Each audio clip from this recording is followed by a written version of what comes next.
internet yi taalibe Sonko wéyte leen ci xibaar Ousmane Sonko nag mu mel ne nag patriote yi ci bëree bëri ñoo ngi partagé benn vidéo boo xamante ne si ne daal mu ci wax nag waxtu daw yaram te vidéo boo yàggaloon mooy bin ko interview ak lii ni di Walfadjri mu mel ne nag Ousmane Sonko nag vidéo boobu nag lan leen bëgg a tegal nag ndax vidéo boobu instant bi moo fi def buzz ginnaaw nag li nga xam si nag wax ju am solo ji nga xam si nag wax na ko ci. gis nga àdduna boo bëggee noppalu yàlla may nit nangul ko ko man lii ma doon bu sama liggéey yàlla ma ko may yàlla rek moo ko mën a dakkal boo bëggee noppalu yàlla may nit nangul ko ko du wàññi dara ci li nga yor waaye boo bañalee nit di ko yàlla may ci xol bu naqari ngay dëkk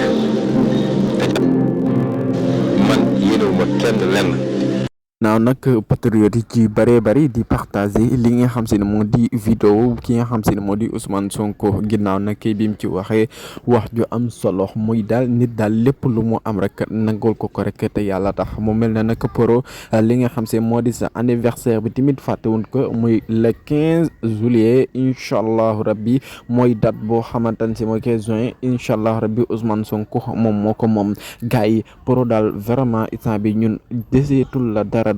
mooy li lay ñaanal daal ci mbébét xam naa ne lenn kese la mooy nga jël réew mi de incha allahu rabbi ñoo ngi lay ñaan di ko ñaan ci barkeb ñi baax ñëpp 2024 yàlla nga doon président.